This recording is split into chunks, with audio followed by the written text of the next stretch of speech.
শ্ৰীমতী কাজলী কুৰ্মী। মই এছাৰলমৰ আকাশী আত্মসহায়ক গোটৰ এগৰাকী সদস্যা। মই গোটত থাকি ৭৫,০০০ টকা লোন হিচাপে লৈছিলোঁ।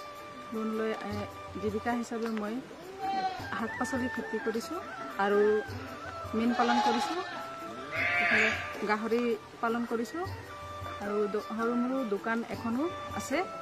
সেইবিলাকৰ পৰা মোৰ চলিবলৈ সুবিধা হৈছে। মোৰ মানুহজনেও মোক সহায় কৰে আৰু মোৰ ল'ৰাটোও মোক সহায় কৰে। তাৰ পৰা মই দোকানখনৰ পৰা বহুতো আগবাঢ়িব পাৰিছোঁ আৰু ল'ৰাটোকো মই ভালকৈ পঢ়াবলৈ সুবিধা পাইছোঁ। যোৱা বছৰ মই বছৰেকীয়া আয় হিচাপে 2,40,000 টকা ইনকাম হৈছিলে।